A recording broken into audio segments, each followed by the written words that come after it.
Merci pour cette deuxième table ronde qui s'inscrit un peu dans la continuité de la première. Vous avez compris sur cette première table ronde qu'on a voulu vous présenter les outils au service des confrères, ce qui n'est pas du tout excluant d'une certaine manière des outils aussi à destination évidemment des justiciables, mais ça vous permettait de voir le prisme de LegalTech qui ont vraiment été conçus pour aider les confrères à eux-mêmes développer leur clientèle ou leur activité. Ça fait une bonne transition avec la table ronde de maintenant, où on va effectivement mettre en avant des LegalTech ou des services qui ont été également construits par des confrères, mais qui sont véritablement ancrés dans la relation avocat-client, et notamment sur des processus d'automatisation qui ont été un peu évoqués tout à l'heure, sur le fait qu'un certain nombre de litiges, de micro-litiges, sans être péjoratif, qui ont du mal à être gérés par l'avocat de manière manuelle pour des raisons de coût ou de rentabilité, peuvent être automatisés et par l'automatisation peuvent être traités. Donc on va avoir autour de la table un certain nombre de confrères qui vont vous expliquer des solutions qui permettent d'une certaine manière de conquérir, voire de reconquérir des clients et des clientèles parce qu'ils ont su automatiser des process qui rendent accessible le droit pour tous aux justiciables. Donc, je vais vous proposer de faire une présentation. Je vais animer les choses un petit peu différemment par rapport à François. Alors d'abord, je vais me présenter, ce que je n'ai pas fait tout à l'heure, mais j'aime bien parler. Au-delà d'Avotech, moi j'ai créé Call a Lawyer. C'est d'ailleurs pour ça que j'anime cette table ronde. Call a Lawyer, c'est un service de mise en relation avocat-client. On a 1500 avocats dans toute la France et on répond de manière immédiate aux questions des justiciables par un call téléphonique de 20 minutes. On est d'ailleurs en train de faire une opération un peu inédite de crowdfunding auprès des avocats. On a à peu près 150 avocats qui sont en train d'investir dans notre LegalTech parce qu'on estime que la LegalTech qui est là pour apporter des dossiers aux avocats doit appartenir aux avocats. C'est un peu notre actualité et vous avez Coralie et François, mon associé, qui ont un stand à côté qui pourront vous en dire plus. Assez parlé de moi. Maintenant, nous allons parler de nos différents intervenants et donc de ce thème sur véritablement la mise en relation client et le rapport client apporté par les LegalTech. J'ai l'honneur de vous présenter tout d'abord Laure Alice Bouvier. Laure Alice Bouvier est avocate au barreau de Paris, docteur en droit, chroniqueuse télé juridique, très présente sur les réseaux sociaux sur lesquels elle tente de démocratiser l'accès au droit. Elle est aussi très impliquée dans plusieurs combats, les violences faites aux femmes et les problématiques de cybercriminalité et de cyberharcèlement. Elle a créé une LegalTech qui s'appelle CyberGuardian et qui vise à aider le plus efficacement possible les victimes de ces nouveaux délits en ligne. Ensuite, nous avons David Guyon, que vous connaissez car c'est un confrère de Montpellier, avocat au barreau de Montpellier depuis 2017, installé en juin 2020. Il a mené de nombreuses actions durant la crise sanitaire afin de défendre les libertés fondamentales des restaurateurs, des discothèques, des gérants de salles de sport, des citoyens et des parents d'enfants masqués. Face à la multiplication des textes restreignant nos libertés et à la volonté de défendre massivement les libertés fondamentales, il a créé avec 2 confrères parisiens le site Click & Requête. Il s'agit de mettre gratuitement à disposition du plus grand nombre le fruit du travail financé par des clients dans le cadre de la défense des libertés fondamentales. Je vous présente Guillaume Axil, qui est à sa droite. Guillaume est avocat au barreau de Paris depuis 10 ans. Il exerce principalement en assurance, en contentieux. Récemment, il s'est exposé sur les contentieux des restaurateurs face à AXA. Il en a même lancé une plateforme indemnisation-assurance.com qui développe une technologie de comparaison de documents, ce qu'on appelle le Comparact, qui permet de comparer très rapidement près de 1000 polices d'assurance en un an. Il vous l'expliquera, mais c'est assez révolutionnaire. Vous avez Benjamin Mérès, juste là, avocat depuis 2019, initialement en préjudice corporel, en accident de la route avec une clientèle d'assureurs. Il a travaillé en partenariat avec une LegalTech allemande, pionnière dans l'application d'un règlement européen méconnu en France sur le droit des passagers aériens. Il vient de lancer le Petit Justicier pendant la crise du Covid, à savoir un service de demande de remboursement des vols annulés auprès des compagnies de manière 100% automatisée, avec, en cas d'échec sous un mois, une proposition de transfert vers son cabinet à un tarif adapté.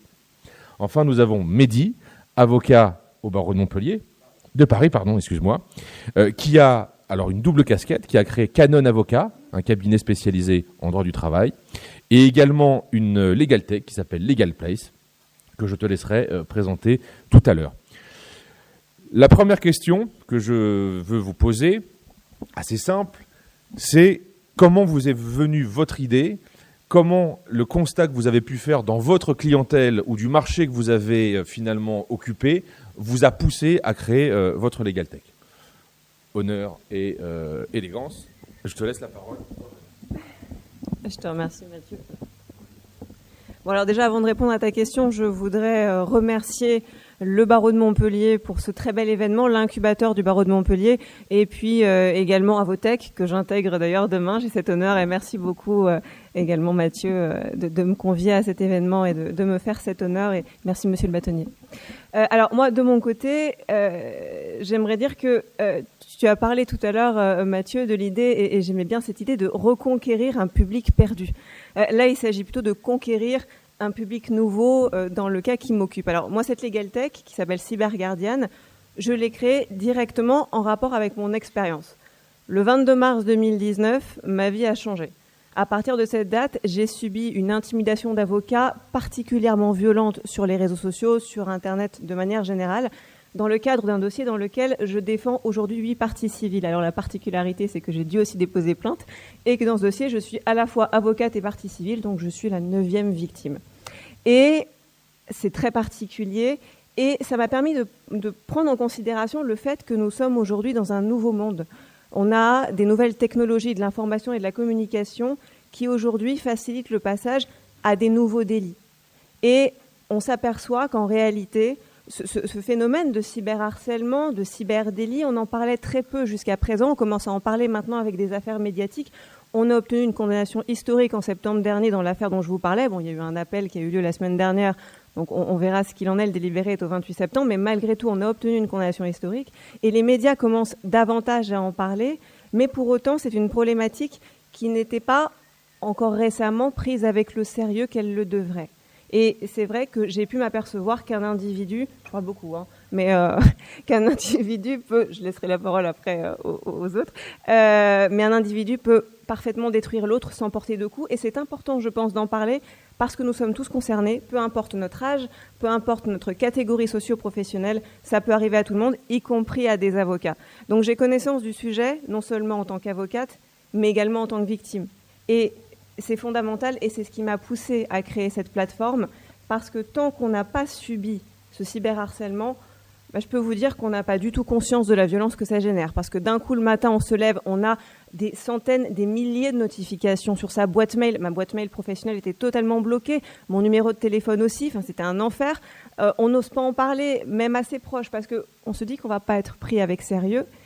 Et pour accompagner beaucoup de victimes aujourd'hui de cyberharcèlement et de cyberdélit, il est vrai qu'aujourd'hui, lorsqu'une victime pousse et ose pousser la porte d'un commissariat, bien souvent on balaie sa souffrance d'un revers de main parce qu'on lui dit c'est les réseaux sociaux, c'est pas la vraie vie, vous avez qu'à couper vos réseaux.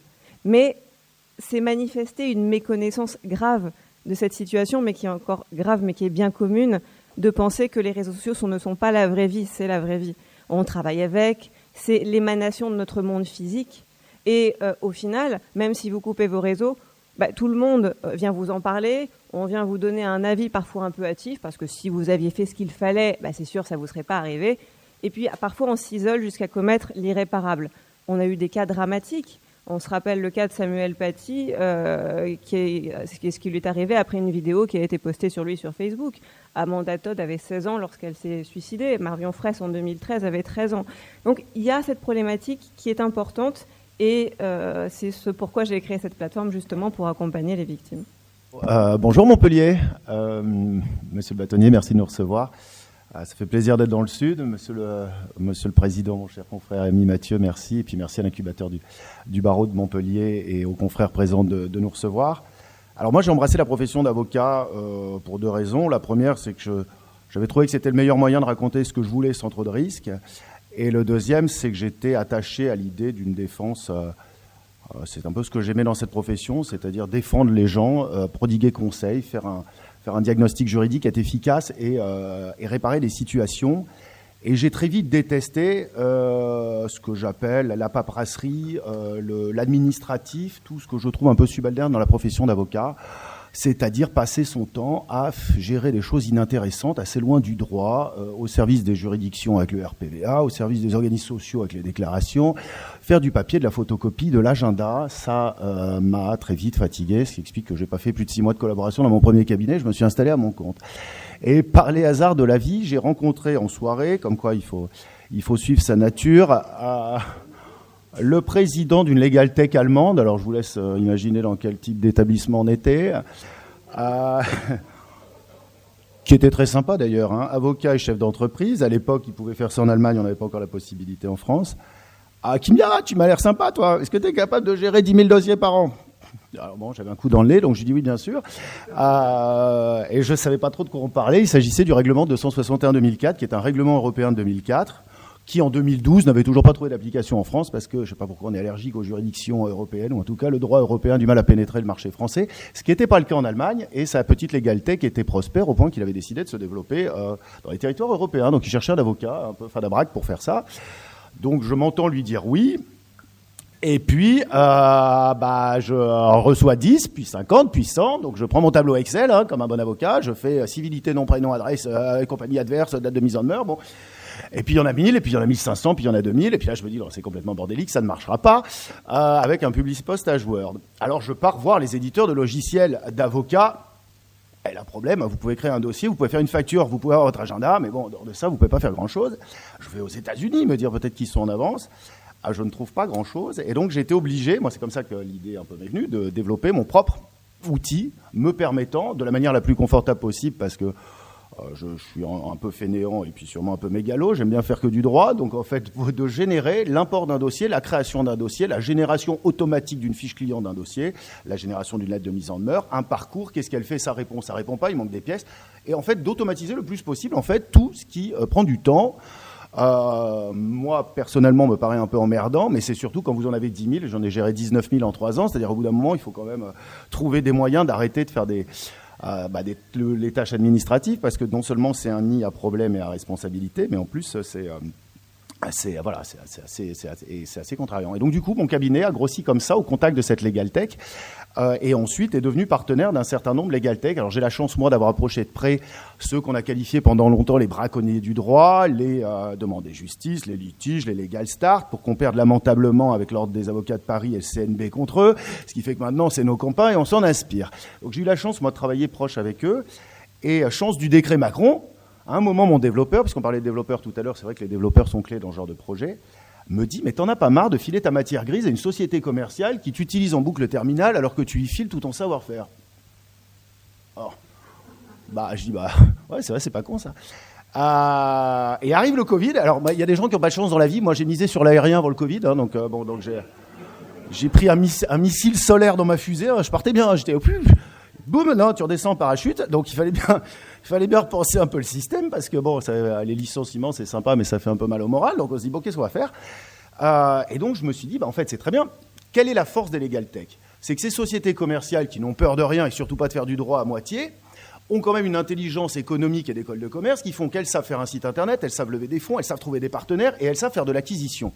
C'est d'ailleurs pour ça que des citoyens qui n'en ont rien à faire d'aller voir des avocats rutilants dans leur cabinet à moulure vont plus spontanément sur ces sites où on leur promet monts et merveilles pour un no win no fee ou pour 200 balles. Et ça, c'était le marché des Legal Tech au début, nous ont pris beaucoup d'avance, jusqu'à ce que quand même, il y ait un principe génial qui est celui du monopole de l'avocat, qui fait que, au bout d'un moment, le périmètre d'intervention de ces Legal Tech, il ne faut pas en avoir peur, il s'arrête, parce que si l'adversaire dit non, la Legal Tech, elle a vendu son produit, mais elle ne va pas plus loin. Donc, il lui faut un avocat. Et donc, du coup, le petit justicier naît comme ça, en se disant, finalement, moi, j'attaquais en masse les compagnies aériennes pour récupérer une indemnité de 250 à 600 euros qui était due en cas de retard ou d'annulation de vol. Les vols, il n'y en a plus, merci le Covid. Bon, qu'est-ce qui reste sur le marché ? Il reste les compagnies qui annulent des vols et qui ne rosent pas les billets. Bon. Et ça, comment est-ce qu'on pourrait le penser en système Legal Tech ? C'est-à-dire, je ne suis plus l'avocat, je suis la Legal Tech. La Legal Tech, elle est bordée par quelques principes. C'est ne pas aller sur le périmètre du droit, Donc il fallait faire ça et ne pas faire de conseil. C'est un peu ce qui est sorti des arrêts de 2016 de la Cour de cassation contre demande et justice. Autant on a été mauvais, parce qu'ils peuvent avoir tout un logiciel et des stagiaires derrière, on n'a pas réussi à les enfermer, mais du coup je récupère ça à mon compte. Donc j'ai créé, un peu avec de l'huile de coude, un site internet avec des copains, on s'est mis quand même entre copains, qui permet automatiquement pour une personne qui a un billet qui n'a pas été remboursé par une compagnie, d'aller sur un site dont les codes esthétiques sont, alors ça c'est dépendant de chacun, mais plutôt friendly, ou en tout cas dans les codes un peu actuels, du petit justicier avec sa petite cape. Donc on fait tout ça très simplement en 3 étapes, les codes sont un peu respectés. Donc il met son nom, son adresse, son numéro de billet, sa date de vol, et il valide un paiement, et de là, j'automatise sans rien faire, ça tourne tout seul en arrière-boutique, la génération d'une lettre de mise en demeure qui est faite en fonction des paramètres. Est-ce que c'est la compagnie qui a annulé? Est-ce qu'ils lui ont proposé un avoir? Est-ce que c'est lui qui a la date du vol? Qu'il signe lui-même automatiquement. C'est transféré automatiquement par recommandé en ligne à la compagnie. J'ai un call dans mon système informatique qui me dit elle a reçu, elle n'a pas voulu recevoir ou elle est défaillante. Ça me permet d'informer par un mail, mais je ne fais rien, ce passager, en disant on est à J+7, elle l'a bien reçu, on attend encore une semaine. À J+14, est-ce que tu as reçu une réponse? Oui, non. S'il me dit oui, merci, on a fait notre travail. S'il me dit non, on attend encore un peu, jusqu'à 28 jours. Auquel cas, pour être éthique, on respecte la limite, c'est-à-dire, écoute, comme le petit-fils avec sa grand-mère ou le meilleur ami bien avisé, écoute, ça n'a pas marché en lettre recommandée, tu as 3 options. La première, c'est t'acceptes le peu qu'on t'a donné. La deuxième, c'est t'en fais ton affaire personnelle, tant pis. Et la troisième, c'est tu décides de te battre. Et si tu décides de te battre, j'arrête ma fonction légale tech là et je te mets en rapport avec des avocats. Donc en l'occurrence, sur le domaine aérien, c'était Pilote, c'était mon cabinet, qui sont susceptibles, oui, quand même, il y a un moment... faut bouffer et payer ses salariés. Il y a quand même, mais l'idée, c'est de le développer. Maintenant, il y a plusieurs avocats connectés. Et là, dans ces cas-là, la LegalTech s'efface. Elle n'a pas attenté au périmètre de conseil. Elle n'a pas attenté au périmètre du droit. Et elle met en relation, en tout cas, un passager ou un client décide de suivre un cabinet d'avocats qui a l'outil permettant, parce que quand on va chercher 250 balles sur un billet contre vue et ligne, en tant qu'avocat, on a intérêt de bien outiller, parce que vous ne pouvez pas vendre ça 250 € de l'heure au client, mais je pense que l'avenir du droit, moi, est dans l'automatisation le plus possible des tâches inutiles, de manière à pouvoir tomber les coûts, parce que le justiciable, quand il a cherché 250 €, c'est les vacances de fin d'année, c'est le petit week-end avec sa femme pour se rabibocher, c'est important pour eux, et on ne peut pas taxer ça à 100 balles ou 150 balles. Donc il faut être intelligent. Moi, l'argent, je le fais parce que j'ai un taux de succès à 96% à peu près, parce que c'est calibré sur des domaines qui sont assez... Alors, c'est difficile à scaler, mais qui sont en général assez faciles à cadrer. Donc, on va chercher un résultat, et c'est l'article 700 qui paie. Voilà, c'est ça l'intelligence un peu économique. C'est-à-dire, on est quasiment en train de pouvoir offrir en amont, ou en tout cas, alors on ne peut pas offrir, on n'a pas de quotalétisme, mais on peut être très bas en amont et compléter sa rémunération sur l'honoraire de l'article 700, ce qui me paraît être un système un peu novateur, ingénieux, qui a l'avantage quand même de reprendre un peu le marché au Legal Tech, de replacer l'avocat au centre du système, puisque c'est une Legal Tech gérée par un avocat, et à destination du justiciable et de l'accès au droit. Alors notre prochain produit, c'est les délais anormalement longs, parce que vous savez quand même qu'à Aulnay-sous-Bois, pour être remboursé de 400 € sur un billet d'avion, il faut 18 mois maintenant pour avoir une date. Donc il y a des compagnies qui font faillite entre-temps. Bon, ça c'est l'état du marché français. Donc l'idée, c'est de donner un outil aux justiciables pour accéder à leur juge, remettre l'avocat au centre du système, en l'équipant, et c'est l'idée de créer un réseau. Alors malheureusement, le Covid a un peu cassé mes belles ambitions, tout comme l'arrivée de mon enfant il y a 1 mois, donc c'est un tout petit peu sommeillant, mais voilà, à la rentrée de septembre, l'idée c'est de fédérer un réseau d'avocats derrière, équipé du logiciel, de manière à pouvoir recevoir des dossiers sans me les payer, parce que c'est interdit encore, mais par contre éventuellement licencier une utilisation technologique du logiciel et reprendre via la Legal Tech l'acquisition que faisaient les Legal Tech traditionnels au profit de l'avocat.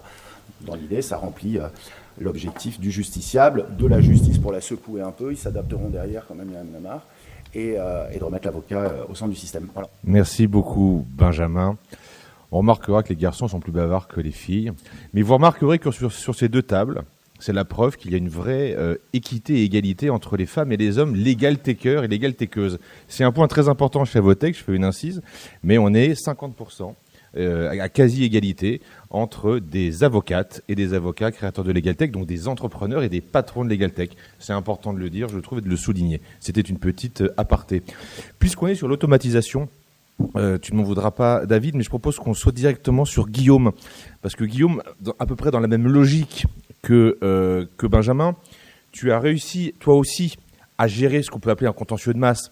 Alors, peut-être pas véritablement de particuliers, mais plus de professionnels, mais tu as quand même construit un outil d'automatisation qui te permet de traiter tous ces milliers de dossiers aussi que tu génères par un système d'automatisation. Je te laisse peut-être nous l'expliquer.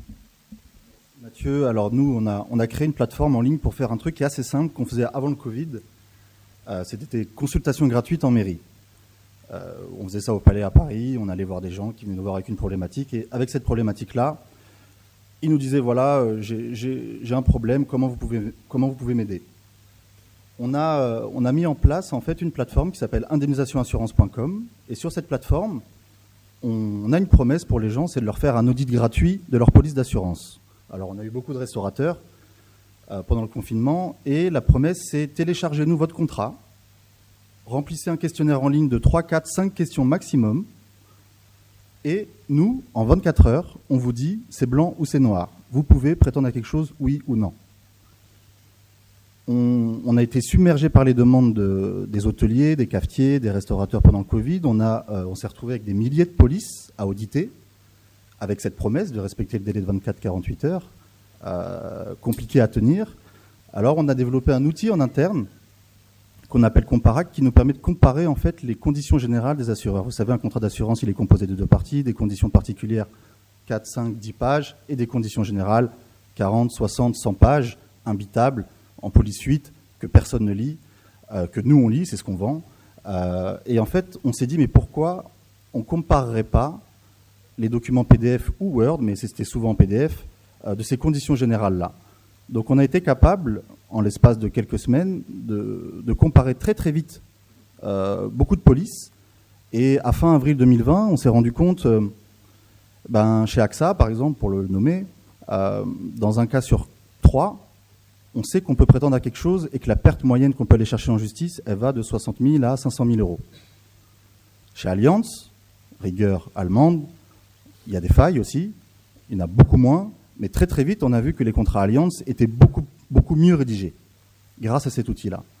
Et en fait, ça nous a permis très très vite d'élaguer, de faire un choix des assureurs qu'on allait cibler dans notre audit, et au bout de peut-être 6-8 semaines, on était capable de dire aux gens au téléphone, et je rejoins ce que disait Stéphane Aguero sur la table d'avant, ce sont des outils, tout ce dont on parle, ce sont des outils, et l'humain va avec. C'est pas binaire, c'est pas soit l'humain, soit l'outil et que l'outil. L'outil va avec l'humain. Et donc souvent on avait les gens au téléphone, et les gens au téléphone, le mec il vous appelle, il fait voilà, je suis assuré, vous êtes chez qui? Je suis chez Allianz. Ah bon. Donc déjà on essaie de ne pas lui faire l'ascenseur émotionnel en lui disant écoutez, Allianz c'est a priori mal barré. Et le type il sort ses contrats au téléphone et vous lui dites allez à la 4e de couve en page 96 et il y a marqué comme 16 326 tout en bas à droite en police 4 en verticale. Et le gars vous prend pour un fou et il dit mais comment vous savez ça? Parce qu'on en a vu passer un certain nombre. Donc cet outil-là, parce qu'on est sur une table pour parler de comment faire développer la clientèle, cet outil-là nous a donné une puissance de go-to-market sur du volume, avec des honoraires de résultat et un honoraire de base, évidemment.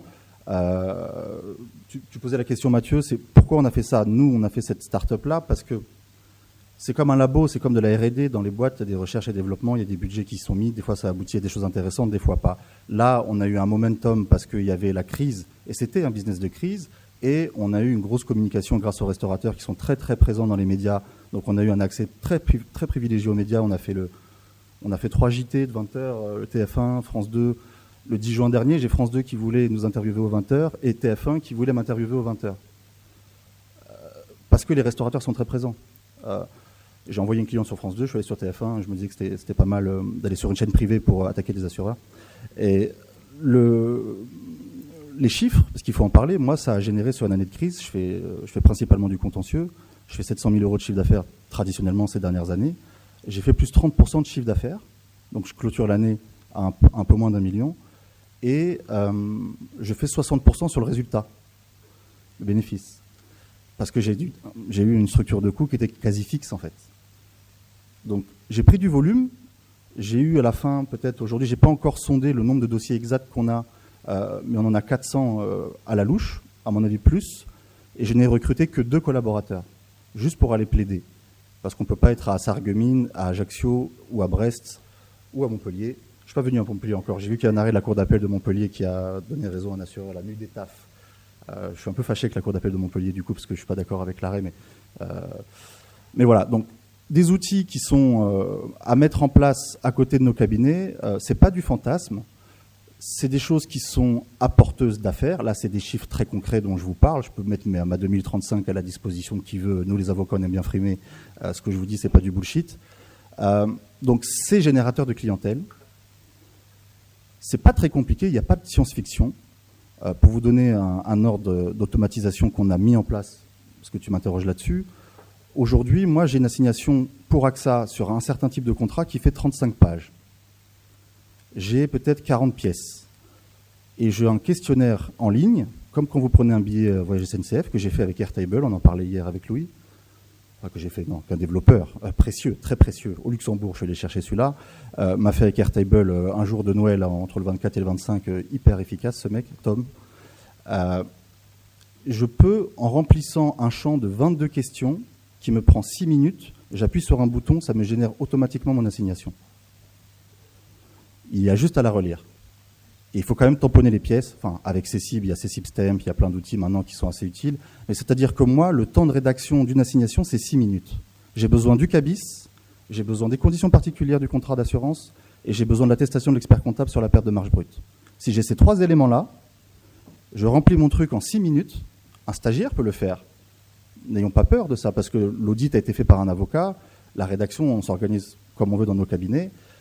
Par contre, c'est nos responsabilités, c'est mon nom, donc je relis. Et pour plaider, il m'a fallu recruter 2 avocats. Ça s'appelle du robot de process automation. C'est pas de la science-fiction. Et aujourd'hui, c'est des choses qu'on sait très bien faire. J'ai entendu tout à l'heure, on parlait de no-code.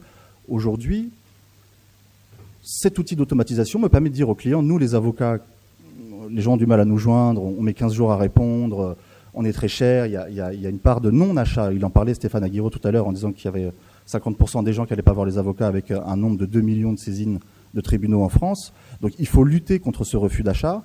Et là, moi, je dis aux gens, monsieur, votre assignation, je vous l'aurai demain. Donnez-moi le CABIS, donnez-moi les conditions particulières et allez voir votre expert comptable, c'est lui qui va tarder.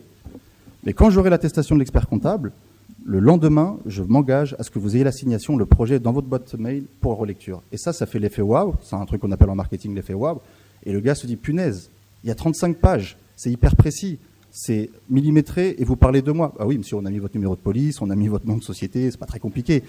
Donc, mais ils voient aussi le travail et ils se disent, mais comment tu as pu faire ça ? On leur explique. Donc ça, c'est une efficacité qui est redoutable, à tel point que pendant le 2e confinement, le décret du 29 octobre, on a été submergé par une nouvelle vague. J'ai dû stopper la production d'assignations parce qu'on pouvait pas. On est 10 avocats au cabinet, on avait trop d'audience en même temps. Avec 10 avocats, je ne pouvais pas assurer les audiences de plaidoirie. On me dit, oui, mais tu aurais dû prendre des postulants, faire travailler les copains en région. C'est des dossiers qui sont hyper sensibles et je reviens sur l'humain, les restaurateurs, c'est un peu dangereux, mais je pense à une expérience que tu as dû partager, David, ils veulent vous voir. Alors quand ils ont réouvert, c'est plus simple, mais ils veulent vous voir, ils veulent manger, puis il y a 3-4 cafés, puis il y a le digestif, et puis on raconte nos vies. Ils veulent vous avoir au téléphone. Ça passe. Moi, j'ai un gros pain point sur le phoning. J'ai un gros pain point. Les gens veulent vous avoir au téléphone parce que ils vous ont vu à la téloche, parce que vous avez été recommandé par quelqu'un de la famille. Je pense aux Corses. On a eu une grosse couverture sur la presse quotidienne régionale. Et en Corse, si vous voulez, il a fallu dire, on a gagné un dossier, la traînée de poudre que ça a fait, sans mauvais jeu de mots. On a eu derrière peut-être 70 dossiers très très vite. On a le Radisson d'Ajaccio, qui est un hôtel de luxe, c'est un groupe Hollandini qui a des résidences à Porto Vecchio. Mes collaborateurs venaient me voir en disant, mais on va faire un team building un jour là-bas chez le client. C'est prévu. Mais voilà, tout ça pour dire que c'est pas très compliqué, c'est pas du fantasme, c'est certain qu'il faut bien s'entourer. Finalement, c'est une approche entrepreneuriale qui consiste à réfléchir notre métier comme le font des entreprises traditionnelles. La recherche et développement pour une boîte comme Danone, pour une boîte comme, je sais pas, on parle pas de conseil, mais j'allais dire McKinsey, mais c'est quoi le budget d'une boîte en recherche et développement ? Je mets au défi tous les avocats qui sont dans la salle de me dire si l'un d'entre nous a un plan de développement stratégique à 5 ans de son cabinet. Au mieux, vous avez une extra compta. En disant, voilà, je veux faire 5 millions. Ça, c'est bien de le dire. Moi aussi, je veux faire 5 millions ou 10 millions. Mais comment on fait pour y arriver ? on met des marqueurs, et tout le monde sait, les gens qui font du droit des affaires, que je vois Sylvain, il rigole, quand on fait un business plan, ça sert à rien un business plan, ça sert à montrer à quel point on s'en écarte, et à quel point on s'est gouré sur l'analyse quand on lève des fonds. Ça sert à ça un business plan. Mais quand on pète le business plan. Donc, c'est des outils qui sont, moi, de ce que j'en vois, accessibles. Il faut réfléchir comme d'autres entreprises, ne pas hésiter à dépenser de l'argent. J'ai aimé Charlotte, elle est là-bas, de parler d'avoir perdu 30-40 000 euros moi aussi. Quand j'ai fait ma première Legal Tech, j'ai cramé 40 000 euros avec un mec au fin fond de la Bretagne à Quimper. Un jour, j'irai le voir. Qui répondait plus un freelance sur Malte, à ne pas faire. Mais si vous voulez, c'est des mots qu'on a utilisés dans la table d'avant, et tu m'arrêtes après. Je vais devoir t'arrêter. Mais juste pour terminer, c'est la culture de l'échec. C'est un truc qu'on n'a pas en France, et c'est-à-dire que, et j'aime pas prendre les États-Unis ou les Anglo-Saxons pour exemple. C'est pas, on peut bien faire. On a beaucoup d'outils pour le faire. On forme des super ingénieurs en France. Les gens disaient où trouver un développeur. Il y a l'UTC Compiègne. Vous parliez d'IBM, Monsieur le Bâtonnier, la tech à Montpellier. Il y a les écoles des télécoms, Mines Télécom. On a des super ingénieurs en France, donc on a les ressources. Et c'est des gens qui veulent plus aller bosser aux États-Unis à Palo Alto pour 400 000 $ l'année, parce que quand on met son gosse dans le privé, parce que le statut des écoles publiques est catastrophique, ça coûte 50 000 $, et il faut penser à son credit score et sa carte verte. On reste en France. Les développeurs, aujourd'hui, ils fument des pétards au fin fond de la Picardie, ils jouent à Counter-Strike, et ils bossent la nuit. Et ils sont très contents. Et ils sont payés un peu plus, voire moins. Ils sont parfois capables d'accepter moins. Donc juste pour terminer, c'est que il faut aller voir dans d'autres écosystèmes que les nôtres. Les ingénieurs en sont de bons exemples. Il faut bien s'entourer parce que, Lauralis, en termes de communication, je pense que tu en connais un rayon et tu dois être bien entouré. Ça veut dire des photographes, ça veut dire traiter l'info. On est sur des sujets moins graves que ce que tu évoquais, avec les risques que tu évoques aussi. Parce que quand on est exposé à 10 000 dossiers, moi, statistiquement, je considère qu'il y a toujours un râleur sur 10 ou 2 râleurs sur 10. Entendre Stéphane qui parle de gars qui appellent « Ouais, vous êtes un escroc ». Quand on prend une notification sur Facebook ou sur Google, vous avez 1 étoile, ils m'ont piqué 1 000 €, j'ai pas de nouvelles, ce sont des escrocs, c'est terrible. C'est terrible. Donc ça veut dire s'entourer de communicants. Voilà en quelques mots. Merci beaucoup Guillaume pour cette expérience très claire. On va avoir un très bon enchaînement avec David, parce que vous avez une particularité tous les deux. C'est d'avoir surfé effectivement sur un phénomène de crise, à savoir le Covid. Comme quoi il faut être aussi opportuniste et réactif quand on est avocat. Et David, donc comme Guillaume, tu as expérimenté la phase Covid pour t'intéresser à cette clientèle de restaurateurs, si je comprends bien, de bars, d'hôteliers, et venir un peu à leur secours avec la solution que tu as créée, Click and Rocket, que je te laisse nous expliquer et surtout nous expliquer comment justement tu as capté cette clientèle, comment tu les as accompagnés dans cette période si difficile. Bonjour à tous, merci. Effectivement, ça tombe bien qu'on enchaîne là-dessus, puisque parmi Click and Rocket, c'est un site qui sonne bien, en tout cas j'aime bien le nom, je sais pas ce que vous en pensez. Click and Rocket, donc c'est parti d'un constat qui est que les libertés fondamentales, tu l'as répété à 3 reprises tout à l'heure, je vais peut-être essayer de faire plus encore ici, mais les libertés fondamentales ont été matraquées depuis le 14 mars 2020, date à laquelle on a fermé les premiers établissements recevant du public, et date à partir de laquelle la vie que nous avons aujourd'hui est un peu moins bien quand même que ce qu'on avait auparavant.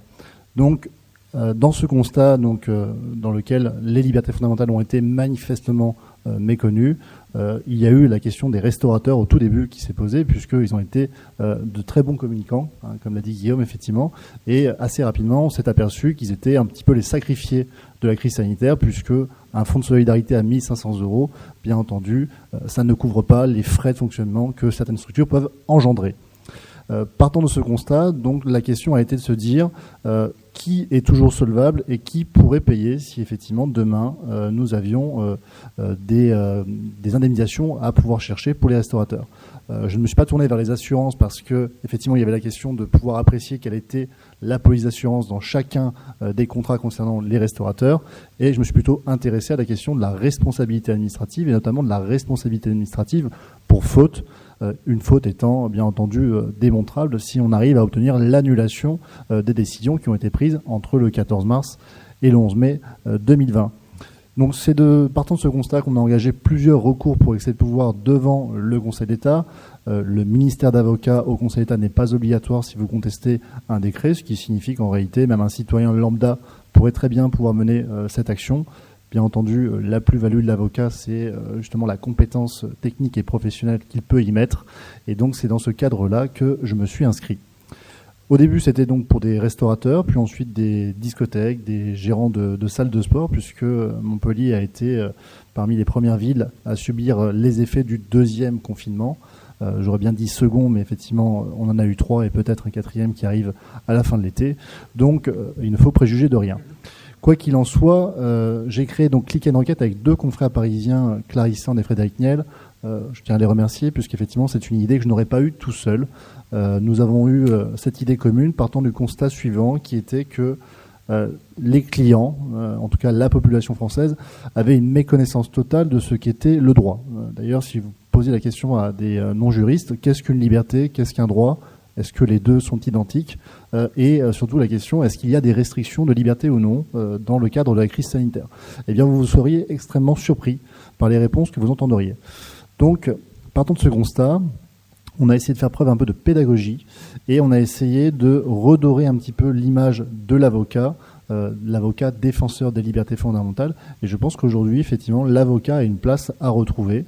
Je pense que lorsqu'on a tous fait nos études de droit, on a tous été confrontés à un moment donné à une personne qui a pu nous demander si nous serions prêts à défendre un criminel. Bon, je ne fais pas de droit pénal, donc à chaque fois j'arrive à esquiver cette question, mais quoi qu'il en soit, on voit bien qu'il y a une méconnaissance totale de ce qu'est le rôle de l'avocat. Et aujourd'hui, je trouve qu'avec la crise sanitaire, on a l'occasion de pouvoir redorer un petit peu le blason de la profession, et c'est d'un petit peu dans cette optique que je me suis inscrit avec mes confrères en créant le site Click & Rocket. Click & Rocket qui avait vocation donc à permettre la défense massive des libertés fondamentales face à une prolifération de textes toujours plus nombreux dans lesquels les libertés fondamentales sont vraiment restreintes. Il a été nécessaire de se rapprocher des citoyens et de leur donner les outils juridiques pour pouvoir contester les mesures lorsqu'elles étaient disproportionnées. Une décision du 22 décembre 2020 a annulé par exemple la mise en bière immédiate. Mise en bière immédiate, j'espère que vous ne savez pas ce que c'est, parce que si vous le savez, c'est que vous y aviez été confronté. C'est donc lorsque vous étiez malencontreusement décédé pendant la période de crise sanitaire, votre corps est placé dans une bâche en plastique, votre corps est ensuite déposé dans un cercueil qui est fermé hermétiquement, et la seule possibilité de faire votre deuil, c'est bien entendu de se présenter face à ce cercueil.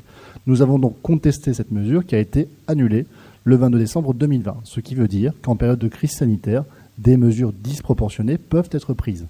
Et donc, partant de ce constat, Click & Rocket a eu l'occasion de pouvoir mettre à disposition gratuitement du plus grand nombre de citoyens toutes les requêtes que nous avions créées durant cette période de crise sanitaire.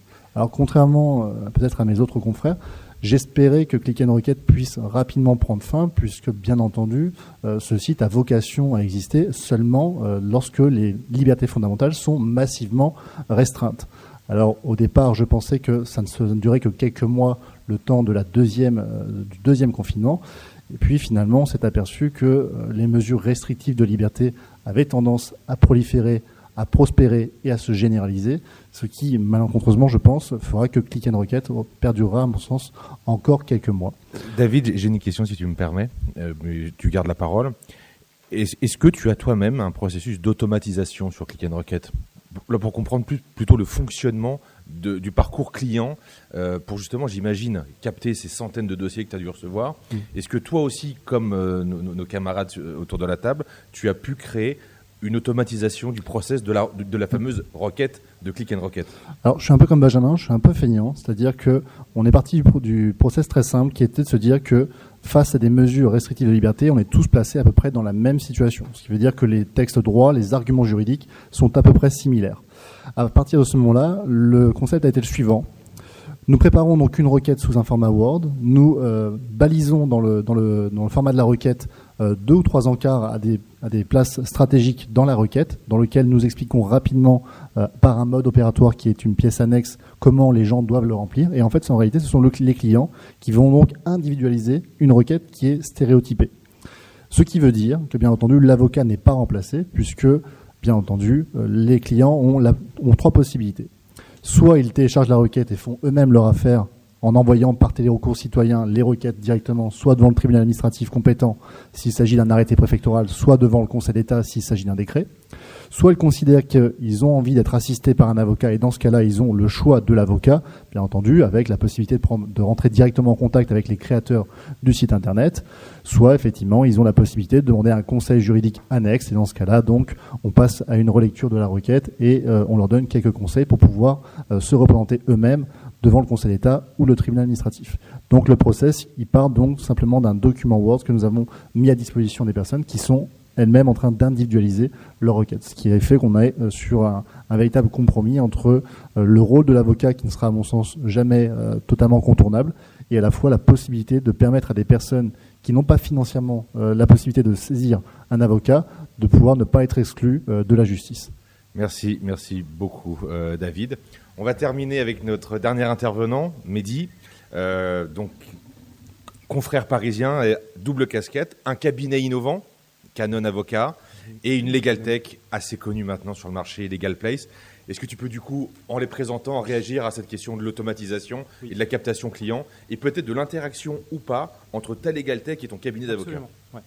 Je voudrais d'abord remercier Monsieur le bâtonnier, le Conseil de l'Ordre de Montpellier. Moi, je suis particulièrement sensible à cet accueil ici, puisque j'étais élève avocat dans ces locaux à l'époque où, il y a maintenant 20 ans à peu près, à l'époque où c'était encore le CRFPA de Montpellier. Donc, alors, je vais vous parler un peu du constat duquel je suis parti avant de cofonder Legal Place et après Canon Avocat. J'ai suivi une carrière assez linéaire, alors loin de vos sujets, parce que moi c'était vraiment en droit des affaires. J'ai suivi une carrière très linéaire en droit des affaires, en fusion-acquisition, capital-investissement. Et dans ce cadre, dans les années mi-2010, j'ai participé un peu à la réforme du crowdfunding en France, où j'ai mis le pied dans l'univers des startups, parce que le crowdfunding, donc c'était un secteur lui-même porté par des startups, mais qui avait vocation à financer des startups. Et cet univers était incroyable, parce que j'ai rencontré des personnes qui ne parlaient pas le même langage que moi, à savoir des ingénieurs, des personnes qui ont fait des écoles de commerce, vraiment des cerveaux brillants. Et moi, je me souviens toujours de mon professeur à Montpellier, qui était le professeur Jean-Marc Mousseron, qui nous avait dit, j'avais fait donc le DGCE à Montpellier, il nous avait dit, si vous êtes là, c'est parce que vous n'êtes pas les plus brillants de vos générations. Parce que les plus brillants, ils ont fait ingénieur. Et ça nous calmait tout de suite, parce qu'on était en DGCE, on pensait qu'on était l'élite de la fac, ce qui était complètement faux. Et donc, voir tous ces cerveaux m'avait un peu fasciné. On pouvait vraiment discuter de plein de choses. Et face à ça, j'étais complètement catastrophé par le niveau de connaissance de ces gens-là, de la législation. Donc c'était des créateurs de start-up qui avaient des idées brillantes, qui voulaient avancer. Tout à l'heure, il y avait une personne dans l'auditoire qui disait l'arbitrage entre le regulatory et le fait d'avancer, de faire avancer le business. Ces gens-là, ils font ça, ils font avancer le business, ils font s'ils ne se posent pas de questions. Et j'étais catastrophé, et donc c'est pour ça que du coup j'interviens dans le crowdfunding, parce qu'il y avait une méconnaissance totale des voies de financement, de la réglementation encadrant le financement, l'appel public à l'épargne, l'offre publique de titres financiers. Et j'étais aussi catastrophé parce que ce niveau de méconnaissance était corrélé avec une surinflation législative. On avait la réglementation française, la réglementation européenne, et alors là c'était dans un cadre financier, mais dans tous les domaines, dans le droit social, dans la propriété intellectuelle, on parle de RGPD. Donc voilà, on est en face d'innovation, et la France c'est vraiment un pays d'innovation qui produit des ingénieurs de grande qualité, et derrière une législation qui est en inflation. J'ai rencontré donc des ingénieurs. J'ai rencontré mon futur associé qui avait fait Centrale Supélec, Cambridge, brillant. Et puis de fil en aiguille, nous avons discuté. Moi, donc je voulais, en fait, j'avais l'idée de monter une Legal Tech, mais lui me disait tu ne peux pas monter une Legal Tech si tu ne t'y consacres pas à 100%. C'est pas possible. Moi, je ne me lancerai pas dans un projet avec toi si tu ne te consacres pas à 100% à ce projet. Donc j'ai quitté le barreau, donc je fais pas partie, je me suis réinscrit aujourd'hui, mais je ne fais pas partie de ceux qui ont monté une Legal Tech à côté.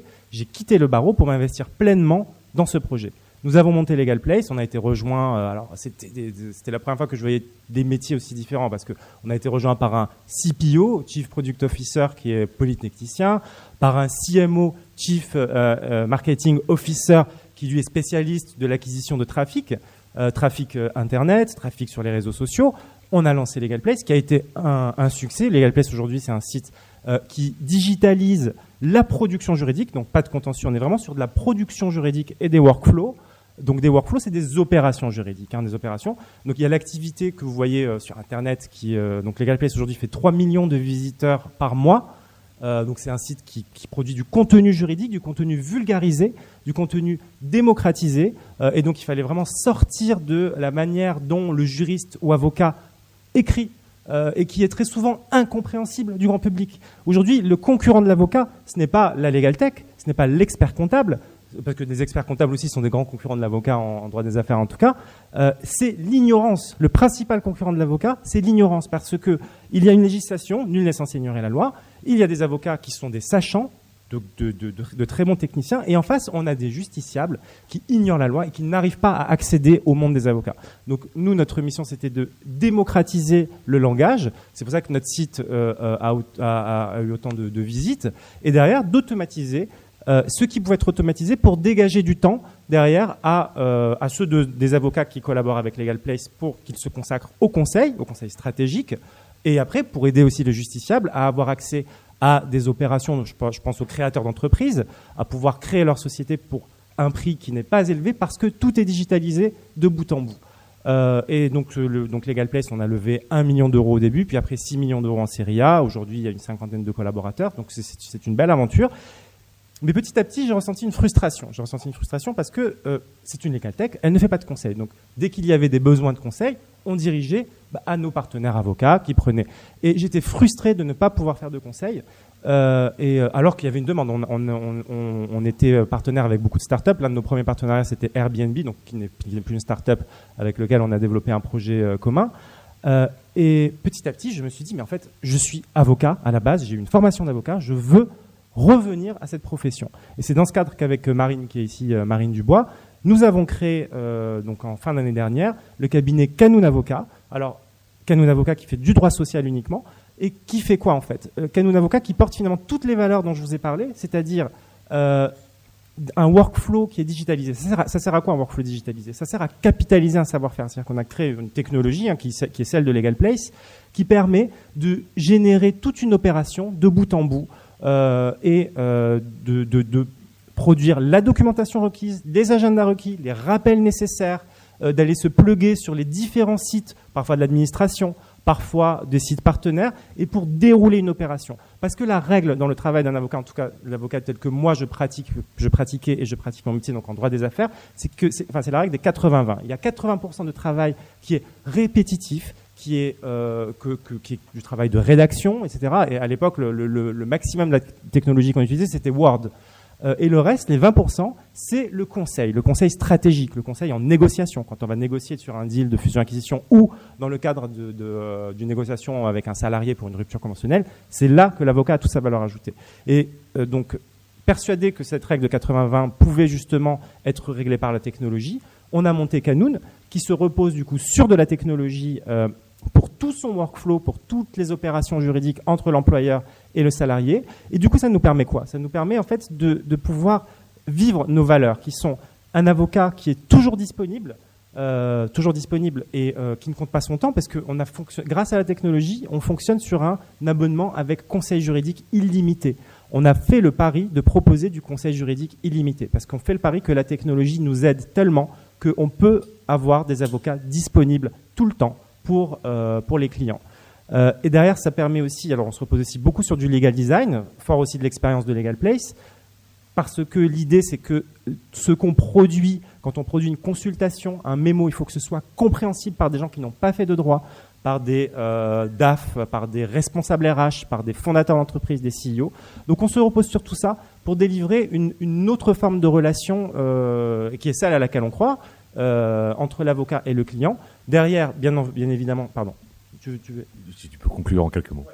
Et on a cette technologie, on la propose aussi aux cabinets d'avocats pour que eux-mêmes puissent digitaliser leur production juridique et fonctionner de la même manière avec leurs clients. Voilà. Merci beaucoup Mehdi, qui nous fait une transition évidente vers la table numéro 3 que je propose d'enchaîner peut-être sans pause, à savoir le legal design. On va avoir 3 quarts d'heure consacrés au legal design juste après, et qui va nous expliquer. J'aimerais juste terminer pour conclure. Il y a quelque chose d'intéressant que vous avez constaté avec nos intervenants, c'est l'interaction entre les legal tech que nous créons et nos cabinets d'avocats. Et s'il y a une leçon à recevoir de tout ce qui a été dit, et sur la première table, et sur celle-ci, c'est que les legal tech qu'on a créés nous ont forcés à apprendre des mécanismes qui viennent du monde de l'entreprise, du marketing, de l'ingénierie, et ces process-là, on les met à disposition de nos cabinets d'avocats. Il y a quelque chose de vertueux, et je le dis à ceux qui ont des velléités, peut-être parmi vous, de se lancer dans un service innovant, ne serait-ce que dans son propre cabinet, en ayant des associés qui ne sont pas avocats, en utilisant des prestataires, en créant nos propres solutions, on apporte à notre propre cabinet, qu'on appelle un peu un cabinet augmenté ou un cabinet innovant. Et très franchement, ça nous permet d'avoir des process beaucoup plus optimisés et donc un service qualité client plus puissant. Je pense que c'est un peu le fil rouge qu'on a pu essayer de vous expliquer aujourd'hui. Pardon, je voulais faire cette petite conclusion.